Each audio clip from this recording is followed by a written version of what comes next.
कहानी की शुरुआत होती है 200 साल पहले रशिया के एक समुद्र के राजा सीजर से, जिसके हाथ में एक जादुई अंगूठी थी। एक दिन उसने अपने जासूस मेंढक को बुलाकर उस मछली के बारे में पूछा जिससे वो शादी करना चाहता था, पर तब उसे पता चला कि वो मछली उसके चंगुल से बचकर निकल गई थी। इसके बाद हम समुद्र किनारे रहने वाले एक लड़के को देखते हैं जिसका नाम था एमिलिया। वो अपने अंधे पिता के साथ रहता था जो कि एक लुहार का काम करते थे। एक दिन एमिलिया चुपके से निकलकर बर्फ में स्केटिंग करने जा रहा था, पर अचानक उसके पिता को उसके पैरों की आहट सुनाई दे गई। उन्होंने एमिलिया को बुलाकर देखा कि क्या वो उनकी मदद करने लायक बड़ा हो चुका है, तो एमिलिया ने काम से बचने के लिए छोटे होने का नाटक किया। इसके बाद एमिलिया लुढ़कते हुए नदी किनारे पहुंचा और मछली पकड़ने की कोशिश करने लगा, पर एक भी मछली हाथ नहीं लगी। तभी अचानक पानी में बवंडर आ गया और पानी की जोरदार लहर उस पर आ गिरी। तब एमिलिया ने देखा कि उसकी बाल्टी में एक बड़ी सी मछली अपने आप आ गिरी थी। अब वो खुशी खुशी घर पहुंचा और मछली पकाने की तैयारी करने लगा, लेकिन अचानक वो मछली बोलने लगी और उसने कहा कि अगर एमिलिया ने उसे जिंदा छोड़ दिया तो वो उसकी 3 इच्छाएं पूरी कर देगी। एमिलिया ने कहा कि वो शहर देखना चाहता है लेकिन चूल्हे से हटना नहीं चाहता। तभी अचानक मछली ने अपने जादू से एमिलिया को चूल्हे के साथ ही घर से निकाला और सीधा शहर की ओर ले गई। एमिलिया तो बेचारा डर के मारे चूल्हे से ही चिपका रहा और उसे देखकर आम लोग भी काफी घबरा गए। अब एमिलिया को बहुत ठंड लग रही थी, इसीलिए उसने अपनी दूसरी इच्छा मांगकर कहा कि वो चाहता है कि अभी के अभी गर्मियां शुरू हो जाएं। उसी पल सारी बर्फ पिघल गई और चारों ओर हरियाली छा गई। पूरी सड़क भी पानी से भर गई और जब एमिलिया जैसे तैसे बाहर निकला तो वो काफी निराश था, क्योंकि उसने 2 इच्छाएं यूं ही बेकार कर दी थी। तभी अचानक उसका सामना कुछ डाकुओं से हुआ। उन्हें एमिलिया के पास कोई कीमती चीज नहीं मिली तो वो उसकी बाल्टी ही उठाकर ले जाने लगे, पर एमिलिया किसी भी हालत में उस मछली को खो नहीं सकता था, इसीलिए वो बाल्टी छीनकर भाग निकला और उस मछली को नदी में फेंक दिया। लेकिन जल्द ही डाकुओं ने उसे फिर से बंदी बनाकर पेड़ से उल्टा लटका दिया। बाद में उसने नदी की ओर से एक लड़की को आते देखा।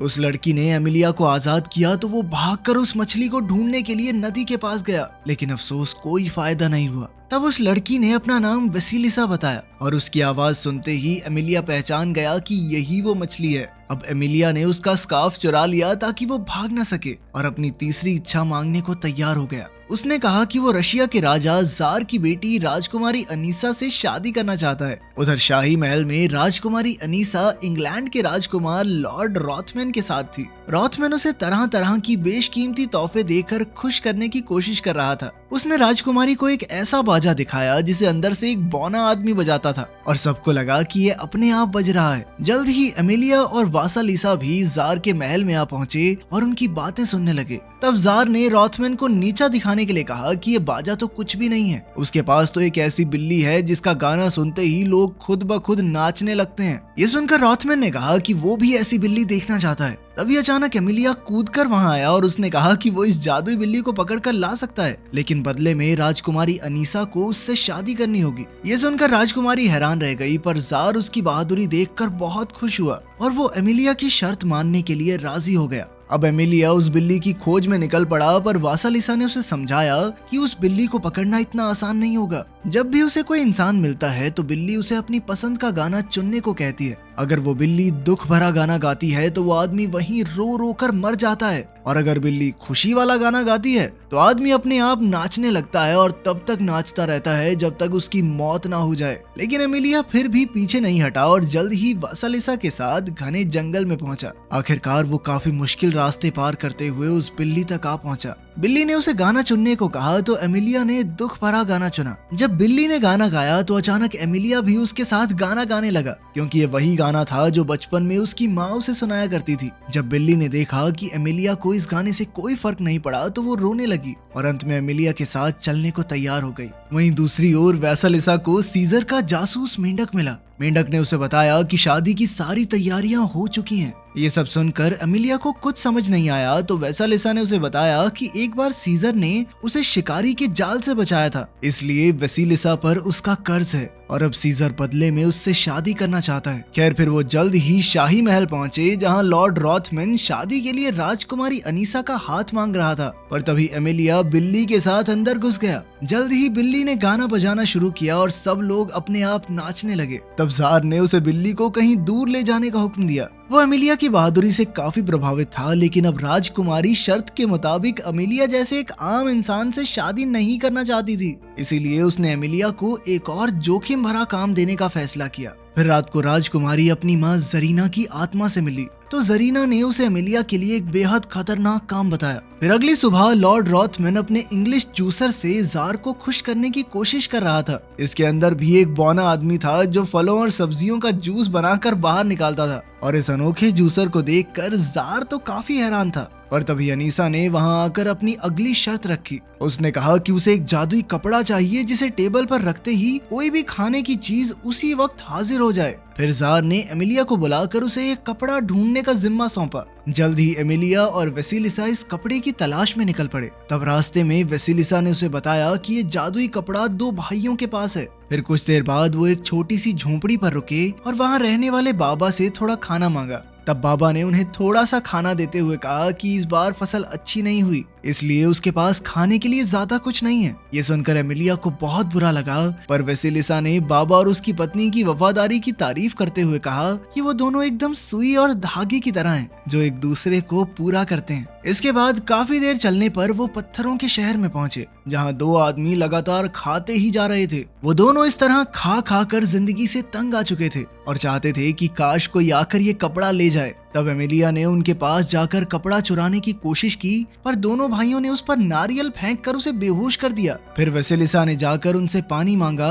और जब उन्होंने पानी में अपनी परछाई देखी तो उन्हें बहुत पछतावा हुआ। उन्हें याद आया कि पहले वो बहादुर सिपाही थे जिन्होंने टर्की के सुल्तान का मुकाबला किया था, पर अब वो इतने मोटे हो चुके थे कि चलकर यहाँ से बाहर तक नहीं जा सकते। तब उन्होंने वेसिलिसा को ये कपड़ा ले जाने को कहा, पर ऐन वक्त पर उनका मन बदल गया। लेकिन तब तक वेसिलिसा बड़ी फुर्ती से कपड़े और एमिलिया दोनों को लेकर वहाँ से फरार हो गई। बाद में जब एमिलिया को होश आया तो उसने अपनी होने वाली पत्नी अनीसा के लिए फूल तोड़े। तब वेसिलिसा ने उसे समझाने की कोशिश की कि राजकुमारी तुझे जान से मारना चाहती है और तू उसके प्यार में लट्टू हुआ फिर रहा है, पर एमिलिया उसकी बात सुनने को राजी ही नहीं था। उसने वेसिलिसा को अनीसा के लिए लिखी हुई अपनी कविता सुनाई, जिसके आखिर में वो उसे प्रपोज करेगा। तो वेसिलिसा उसमें इतना खो गई कि उसने ही शादी के लिए हाँ कह दी। पर तभी उसने अपने ख्यालों की नगरी से बाहर आकर कहा कि तुम्हें किसी और से शादी करनी चाहिए, उस नकचड़ी राजकुमारी से नहीं। खैर बाद में जब वो कपड़ा लेकर शहर पहुंचे तो जार और राजकुमारी अनीसा को खबर मिली कि एमिलिया कपड़ा लेकर लौट आया है। जार और अनीसा तुरंत चौराहे पर पहुंचे तो उन्होंने देखा कि एमिलिया सारे शहर में लोगों को मुफ्त का खाना बांट रहा था। बाद में अनीसा ने कहा कि वो एमिलिया से शादी के लिए तैयार है, पर उसकी एक आखिरी शर्त थी, जिसके मुताबिक एमिलिया को अनीसा की मर चुकी माँ जरीना की आत्मा से उनकी शादी के लिए इजाजत लेनी होगी। अब एमिलिया एक बार फिर से उनकी शर्त पूरी करने के लिए राजी हो गया। फिर रात को वेसिलिसा ने उसे मरे हुए लोगों की दुनिया में जाने का रास्ता बताया, पर उसने एमिलिया को सावधान करते हुए कहा कि आज तक कोई भी वहाँ से लौट कर नहीं आया। लेकिन एमिलिया फिर भी डटा रहा। फिर रास्ते में वो दोनों एमिलिया के पिता से मिले, पर एमिलिया बिल्कुल चुप रहा ताकि उसके पिता को पता न चले कि वो यहाँ मौजूद है। इस दौरान उसके पिता ने वेसिलिसा के सामने एमिलिया के बारे में सारी अच्छी बातें कही। जल्द ही उन्हें एहसास हो गया कि एमिलिया भी यहीं है और उन्होंने उसे आवाज दी। तब एमिलिया ने अपनी सारी शरारतों के लिए उनसे माफी मांगी और वेसिलिसा से अपनी आखिरी इच्छा मांगने का फैसला किया। वो चाहता था कि उसके पिता की आंखों की रोशनी वापस आ जाए, और वेसिलिसा ने उसकी इच्छा पूरी भी कर दी। बाद में जब वो दोनों नदी किनारे पहुंचे तो एमिलिया ने वेसिलिसा का शुक्रिया अदा किया और उसका स्कार्फ लौटा दिया, पर वेसिलिसा फिर भी उसके साथ आगे बढ़ी और जल्द ही दोनों मुर्दों की दुनिया में पहुंच गए। फिर वहाँ का राजा कुसाई उनसे मिलने आया तो खुलासा होता है कि वेसिलिसा असल में उसकी बेटी थी। एक बार वेसिलिसा ने एक बहुत बड़ी गलती की थी तो कुसाई ने उसे मछली बना दिया था। फिर वेसिलिसा ने कुसाई को जरीना की आत्मा को बुलाने को कहा। जब जरीना की आत्मा वहाँ आई तो उन्हें पता चला कि उसे भूखे रहने की सजा मिली थी, जिस वजह से उसकी मौत हो गई। अब एमिलिया ने कहा कि मैं आपकी बेटी से शादी करना चाहता हूँ, पर जरीना ने साफ इनकार कर दिया। लेकिन अपनी बेटी वेसिलिसा की मदद करने के बदले कुसाई को लगा कि मुझे इस लड़के की मदद करनी चाहिए, तो उसने जरीना को खाना देकर उसका श्राप हटाने की बात कही, जिसके बाद आखिरकार जरीना शादी के लिए राजी हो गई। उधर जार ने ये देखा तो वो बेहद खुश हुआ। इधर वेसिलिसा ने अपने पिता को अलविदा कहा तो उन्होंने कहा कि यहाँ से निकलते ही एमिलिया ने जो कुछ भी देखा वो सब कुछ भूल जाएगा। ये सुनकर वेसिलिसा एमिलिया की ओर दुख भरी नजरों से देखकर मुस्कुरा रही थी। अगली सुबह एमिलिया की आंख खुली तो वो वेसिलिसा को भूल चुका था। वो किनारे पर आते ही भाग गया और वेसिलिसा फिर से मछली बनकर नदी में चली गई। इसके बाद एमिलिया अनीसा के पास पहुंचा पर उसने कहा कि उसे किसी और से प्यार हो गया है, लेकिन उसे ये याद नहीं है कि आखिर वो कौन है। ये सुनते ही अनीसा ने खुशी खुशी एमिलिया को गिरफ्तार करने का हुक्म दे दिया। इसके बाद उसे चौराहे पर ले जाकर ऐलान कर दिया गया कि उसने जो भी कारनामे किए वो जादू की मदद से किए, इसीलिए अब राजकुमारी अनीसा को धोखा देने के जुर्म में उसे मौत के घाट उतारा जाएगा। ये सुनकर जार निराश होकर वहाँ से चला गया। फिर अपने आखिरी वक्त में एमिलिया ने अपना बचपन और अपने पिता के साथ बिताए समय को याद किया। तभी अचानक वेसिलिसा सीजर के चंगुल से बचकर एक बार फिर वहाँ पहुंची। वेसिलिसा ने एमिलिया को रिहा करवाने के बदले में अनीसा को अपनी शक्तियां देने का वादा किया और अनीसा ने खुशी खुशी एमिलिया को रिहा कर दिया। फिर अनीसा ने अपनी पहली इच्छा मांगकर खुद को रानी बना दिया। उसने अपने पिता जार से उसका ताज छीनकर उसे एक टावर में कैद कर दिया। अब अनीसा की दूसरी इच्छा थी कि वो इंग्लैंड के राजा की पत्नी बने। तभी इंग्लैंड के राजदूत उसके लिए शादी का प्रस्ताव लेकर आ पहुंचे। उधर एमिलिया अपने घर जाकर उस इंसान को याद करने की कोशिश कर रहा था जिससे उसे प्यार हुआ है। तभी अचानक उसके पिता ने सुई और धागे की बात की, जिसे सुनते ही हमारे हीरो के दिमाग की बत्ती जल उठी और उसे एहसास हो गया कि वेसिलिसा से ही प्यार करता है वो, और उसे वेसिलिसा के साथ बिताए हुए समय के बारे में सब कुछ याद आ गया। अब वो तुरंत शहर की ओर निकल पड़ा तो उसके पिता और 2 भाई भी उसके साथ आ गए। फिर उन चारों ने मिलकर महल का दरवाजा तोड़ डाला और एमिलिया वेसिलिसा को ढूंढने लगा। वेसिलिसा को यकीन नहीं हुआ कि एमिलिया उसे पहचानता है, लेकिन तभी अनीसा बीच में आ गई। उसने कहा कि वो वेसिलिसा की तरह जादूगरनी बनना चाहती है, पर वेसिलिसा ने उसकी तीसरी इच्छा समझकर उसे पूरा कर दिया और तभी अचानक वो भी एक मछली बन गई। और तब उसे एहसास हुआ कि अब उसकी शक्तियां किसी काम की नहीं, क्योंकि वो सिर्फ दूसरों की इच्छाएं पूरी कर सकती है। फिर अनीसा ने अपने एक नौकर को बुलाकर कहा कि वो विश मांगे कि अनीसा की शादी दुनिया के सबसे ताकतवर राजा से हो जाए। जैसे ही नौकर ने उससे ये इच्छा मांगी तो अचानक ही समुद्र से सीजर बाहर निकला और अनीसा को अपने साथ ले गया, क्योंकि असल में तो वही दुनिया का सबसे ताकतवर राजा था। आखिरकार वेसिलिसा का श्राप खत्म हुआ और एमिलिया ने उसके पास जाकर अपनी कविता सुनाई और आखिर में उसे चूम लिया। अंत में एमिलिया और वेसिलिसा हमेशा हमेशा के लिए एक हो गए। अगर आपको ये अलग सी कहानी अच्छी लगी और ऐसी ही और कहानियां सुनना चाहते हैं तो कमेंट्स में जरूर बताना।